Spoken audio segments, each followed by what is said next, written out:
Let's talk about the Xbox One because this always on thing, the used game thing, it's been a huge issue this week. And Microsoft has been. The used game thing isn't Microsoft. That's third-party developers. Um, Microsoft's taking the fall for it. But like Xbox Live tweeted, you can access your entire games library from any Xbox One, no disc required. You can play any of your games from any Xbox One. They said, of course, you'll be able to buy disc-based games. Yeah, yeah. Well, you're going to be able to. You'll be able to download them if you want, or you'll be able to buy the retail disc. And if you're signed into your account anywhere, you can play any of those games, but you have to be signed in.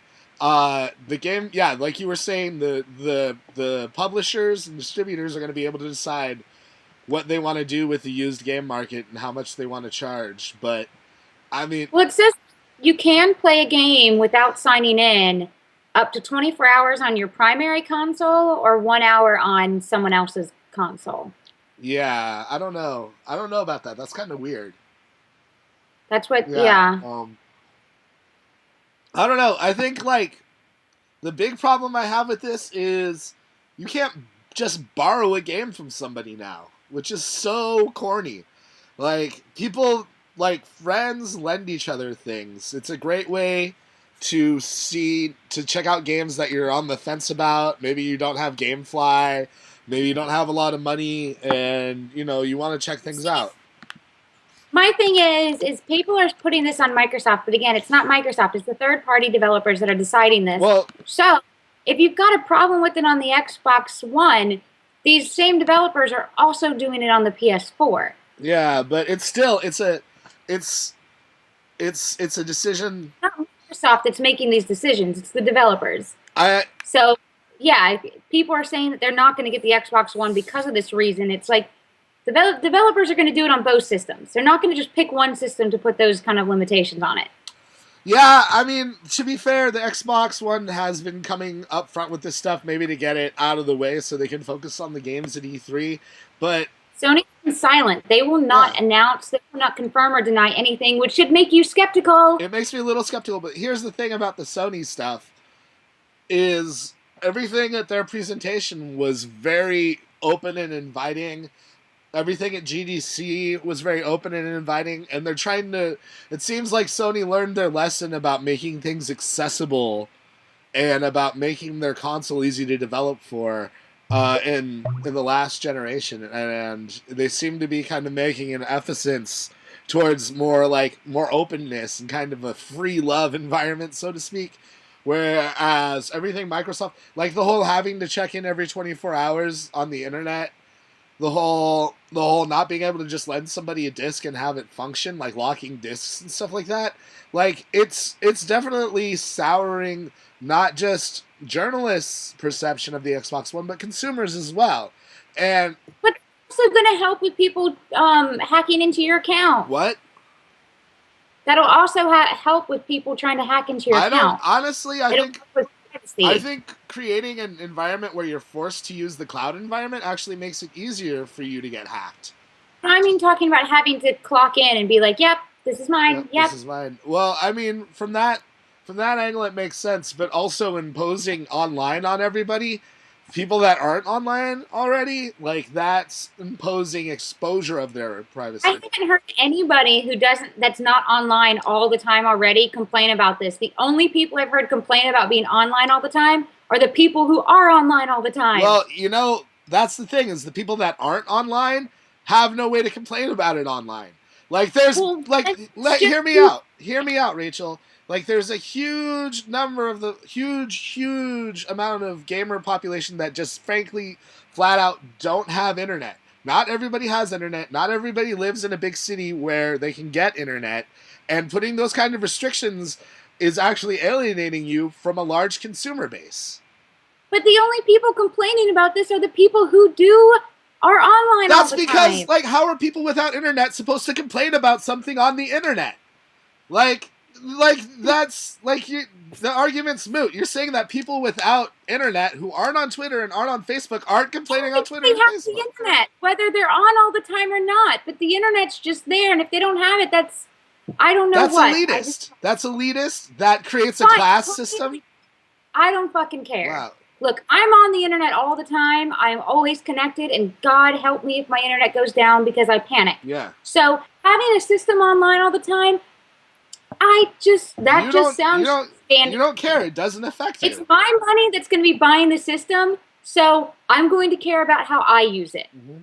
That's just if Microsoft wants to make it online all the time and they lose money because of it, that's Microsoft's problem.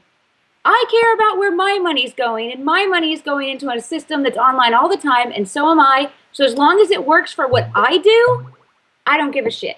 Yeah, but I'm saying there's a lot of people that this is going to screw over. But that's not affecting you. It's not affecting me personally, but as somebody... That's Microsoft's problem. If Microsoft loses money because of this deal, that's their problem. It's not hurting you. It's not affecting you. So your money is still going to go into a system that does what you want it to do. I don't know. I want to be able to like lend games out. I trade games with my roommates all the time. I lend things out to friends, and when I buy something, I want to be able to do whatever the hell I want with that item. I don't want the company acting like they still own it and still have claim over it once I've already given them cash for it. Again, that's not Microsoft. That's the developers. Blame the companies that are doing it not Microsoft. It doesn't matter. Microsoft is complacent with this corporate policy, and all the developers are complacent with this policy, and that's the issue at stake. It doesn't matter whether or not it's Microsoft imposing it or whether it's a third party imposing it. It's still lame. That's all I'm saying. Like, once I buy something, it's mine. From there on out, I don't think that whoever made it has any right to tell me what to do with it. If I buy a painting and I decide, well, I don't like this painting, I'm going to paint over it, and like the original artist freaks out about it, that would be one thing. But it's not like I'm modifying it in any way. I just want to be able to take what's mine, give it to my friends, use it when I want to use it, and not have to go through a bunch of hoops. That's fine.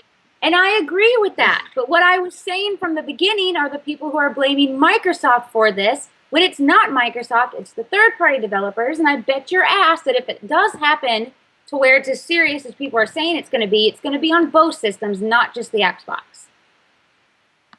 Yeah, well, we don't know. We can't say it's going to be on both systems. They're not going to make it on just one system if it's a third-party developers. If their games are on both systems, it's going to be on both systems. Yeah. The restrictions will be on both systems if their game is on both systems. Like, we don't know we don't know if PS4 is going to have these restrictions yet. We don't know. If they do, that's going to suck. That's going to really suck. We don't even know exactly what these restrictions are yet. People are jumping to conclusions and thinking it's all doom and gloom. We don't even know yet. So everybody just needs to calm the fuck down and play your damn games. If anything, we're still getting a game system with new games that are going to be freaking awesome. So everybody just needs to calm the hell down and fucking play games. So, I mean, what would you do, Rachel, if you lived in the boondocks and you wanted to play games and it required you to log on every 24 hours? Like, how would you feel? How would that make you feel? Again, you know what? My money is going into a system that's going to do what I want it to do. I don't care. As long as my $600, $500, whatever, goes to a system that does what I want it to do, then that's great. Okay. So here's the email I got from GameStop, and here's what they're saying.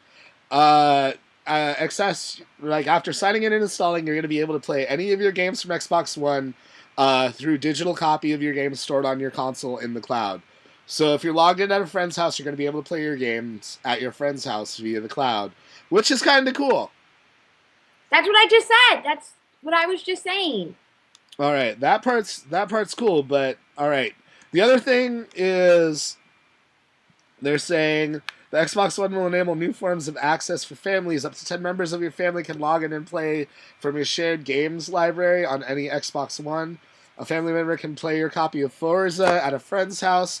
Only now they will see not just Forza, but all of your shared games. You can always play your games, and any one of your family members can be playing from your shared library at a given time. So you can...